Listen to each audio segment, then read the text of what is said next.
multipass តែ multipass គឺជាអ្វីទៅហេតុអ្វីយើងត្រូវ render file multipass ជំរាបសួរអ្នកទាំងអស់គ្នានាងខ្ញុំស្រីណៃហើយលោកអ្នកកំពុងទៅទស្សនា Nitsia Channel អញ្ចឹងនេះគឺជាពីរ file នេះគឺជា file render main render ដែលចេញពី Singapore មកហើយនេះខាងនេះខាងស្ដាំដៃនេះគឺជា file ដែលខ្ញុំបាន compose វាជាមួយនឹង multipass ដែលខ្ញុំបាន render ចេញអញ្ចឹងស្រាប់ប្រយោជន៍នៃ multipass នោះគឺដើម្បីឲ្យយើងងាយស្រួលក្នុងការកែ color កែ compose ឧទាហរណ៍បើយើង render តែ file ដាច់ single path ទៅមួយទេបើសិនជាយើងអត់ពេញចិត្ត reflect នឹងដូចជា reflect នឹងខ្លាំងពេកឬក៏ ambient សម្ោនេះអីវាខ្មៅពេកអីអញ្ចឹងយើងអត់អាចកែវាដោះវាចេញបានទេបើសិនជាយើងគ្មាន multipass render file multipass render ទៅនោះចាអញ្ចឹងរបៀបនៃការបើក multipass ដូចតែលោកអ្នកបានឃើញហើយនេះគឺខ្ញុំបើក object buffer យើងចូលទៅមើលក្នុង render setting របស់យើងតើខ្ញុំបើក multipass ចាដើម្បីនេះគឺខ្ញុំបើក ambient នេះគឺសំដៅទៅលើអាស្មៅខ្មៅគៀនវត្ថុហ្នឹង reflection នេះសំដៅទៅលើ reflect របស់វត្ថុពីលើគេហៅថា environment ជុំវិញហ្នឹងវាជះទៅលើវត្ថុហ្នឹង diffuse នេះសំដៅទៅលើសាច់ពណ៌ color របស់ object យើង specular ហ្នឹងសំដៅទៅលើភ្លើងកែមគៀនហ្នឹងដែលជះហ្នឹង illumination ក៏ជាពន្លឺចា៎តែយើងធ្វើទៅបើក multipass មួយណាខ្លះបើយើងចុចទៅលើ tab multipass នេះយើងនឹងមានឃើញ multipass ជាច្រើន pass ជាច្រើនអញ្ចឹង function របស់ pass មួយគឺវាមានលក្ខណៈពិសេសខុសៗគ្នាសំខាន់គឺ sync កិច្ចការងាររបស់យើងនិង material របស់យើងមានអីគេខ្លះបើសិនតែ material យើងមានតែ color និង reflect ឋាននៃធម្មតាទេគឺបើកដូចខ្ញុំចឹងតែបើ material របស់យើងមាន glass ទៀតបើជា glass ទៀតយើងត្រូវទៅបើក reflection នេះទៀតហើយបើសិនជា light របស់យើងកន្លែងនេះ shadow ខ្ញុំអត់មានទេអញ្ចឹងខ្ញុំ multipass ខ្ញុំក៏អត់យក shadow ដែរតែបើសិនជា light យើងមាន shadow យើងត្រូវបើកយក shadow មួយទៀតហើយ global illumination នេះគឺជាការបន្ថែមពន្លឺបន្ថែមបើសិនជាយើងដាក់ effect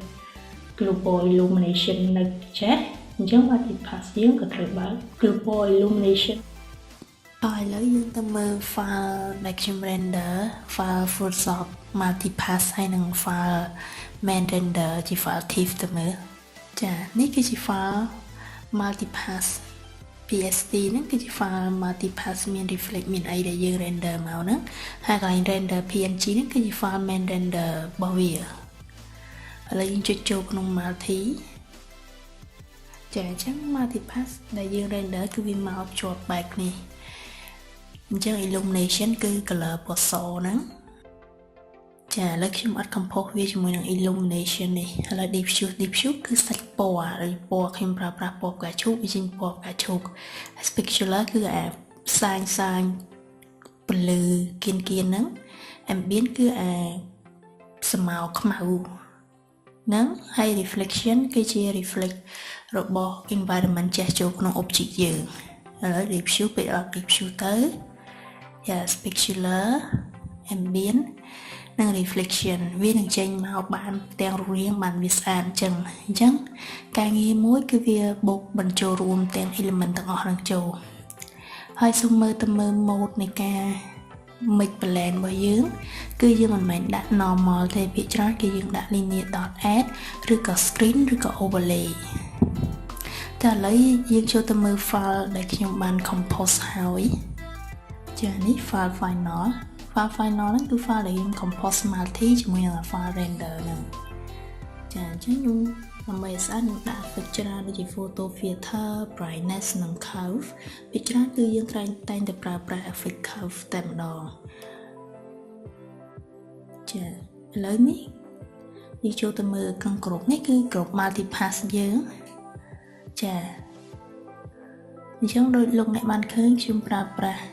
file main render របស់យើងហ្នឹងដាក់វា mode វា add ហើយបន្ថយ opacity របស់វាចា បើយើងបើខ្ញុំដាក់ normal វិញចានេះគឺជា file render set មែនហ្នឹងអញ្ចឹងខ្ញុំបដូរវាដាក់វាមក add ជាមួយនឹង diffuse វិញtechnique compositing លោកអ្នកមិនចាំបាច់ថាដាក់ដូចខ្ញុំទេមានអ្នកខ្លះគេក៏មិនបើកយកគេការងារទាំងអស់នឹងចង់និយាយថាគេមិនបើក multipath ទាំងអស់ដូចខ្ញុំដែរគេបើកយកតែ reflection ឬក៏ specular អីហើយគេយកមក compose យកវាមក add មកអីបន្ថែមជាមួយនឹង file main render វិញប៉ុន្តែអានេះគឺជាការជា technique compose របស់ខ្ញុំទេដែលខ្ញុំបើក multipath បែបហ្នឹងយកមក add ចាពេលដែលខ្ញុំកែពណ៌កែអីហើយខ្ញុំ group វាហើយខ្ញុំ copy និងផ្ដាច់ background ជាមួយនឹង object buffer ដែលខ្ញុំបើកមក